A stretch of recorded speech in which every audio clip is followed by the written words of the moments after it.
नमस्कार दोस्तों, मैं अनीता चौधरी और अपने channel Anita Chaudhary live news के जरिए अक्सर आपसे बातचीत करती हूँ। बातचीत जब करती हूँ तो बड़ी बेबाकी के साथ करती हूँ और उन मुद्दों पे बातचीत करती हूँ जो सामने से दिखते तो कुछ और हैं, लेकिन उसकी गहराई कुछ और होती है, जिसमें न जाने कितने कितने राज छुपे होते हैं। उसको उजागर करने की कोशिश करती हूँ। आज ऐसी ही कोशिश कर रही हूँ।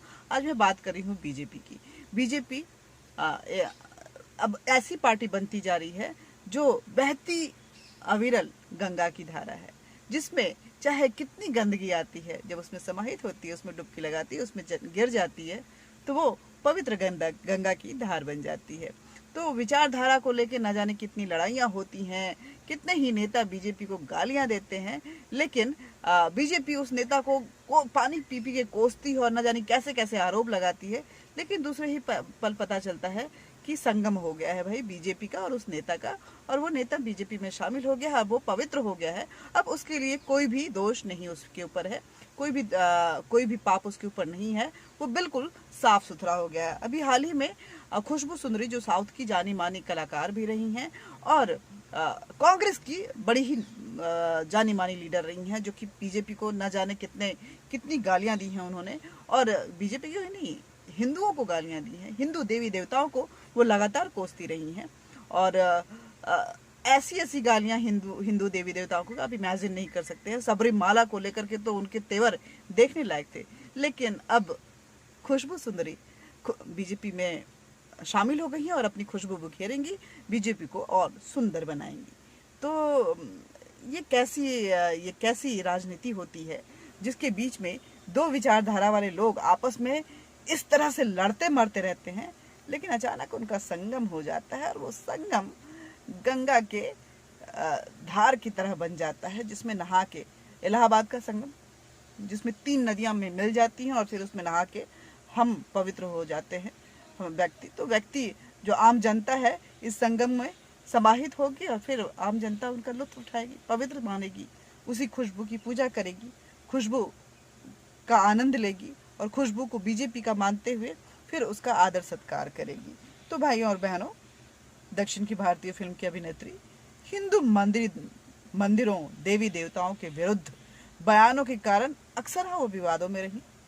कांग्रेस की नेता और प्रवक्ता थी खुशबू सुंदरी और बीजेपी को पानी पी पीकर उन्होंने कोसा भी था खूब, लेकिन अब वो खुशबू बीजेपी में शामिल होकर वहां पे अपनी अदाओं को बिखेरेंगी, अपनी खुशबू फैलाएंगी। कांग्रेस का चमन क्योंकि उन्होंने छोड़ दिया है, अब कांग्रेस में वो शामिल नहीं है, अब कांग्रेस का हिस्सा नहीं है, इसलिए ये चमन अब उजड़ गया है, उसमें अब खुशबू नहीं रह गई। ये खुशबू जो है अब बीजेपी के पास चली गई है। आपको बता दें कि बीजेपी की ये बगिया जो अभी में नया फूल जो आया है, उसने सबरीमाला में जबरन प्रवेश करने के लिए क्या कुछ नहीं किया था और बीजेपी को कितना भला बुरा बोला था, लेकिन बीजेपी तो गंगा नदी है, सबको माफ कर देती है, सबको अपने में समाहित कर लेती है। तो आप लोगों ने भी अगर बीजेपी को समर्थन देते हुए भक्त कहलाया होगा और खुशबू को कुछ भला बुरा कहा होगा तो माफ़ी मांग लीजिए, क्योंकि वक्त आ गया है। अब खुशबू सुंदरी बीजेपी में आ गई हैं, उन पे कमल की धारा जो है, अविरल धारा जो है वो बह रही है और अब वो भगवा रंग में रंग चुकी हैं, इसलिए हिंदू देवी देवता भी उनको माफ़ कर चुके होंगे। तो आप तो आम जनता है, आपको माफ़ कर देना ही चाहिए। अब आम जनता को, जो बीजेपी समर्थक हैं, जिनको भक्त बोल बोल के गाली दिया जाता है और न जाने कैसे कैसे शब्द सोशल मीडिया पे सुनने पड़ते हैं, उनको अपना बड़ा दिल कर लेना चाहिए और ओपन आर्म्स के साथ खुशबू सुंदरी को अपना लेना चाहिए, उनको गले लगा लेना चाहिए। और मेरी तो यही कामना है कि जैसे भगवान ने खुशबू सुंदरी के दिन फेरे, वैसे सबके फेरे। खुशबू सुंदरी की तरह ही गंगा में समाने का मौका हर किसी को मिले, सिर्फ खुशबू सुंदरी को ही किया। भक्त ने क्या गुनाह किया है? भक्त जो भक्ति करते करते।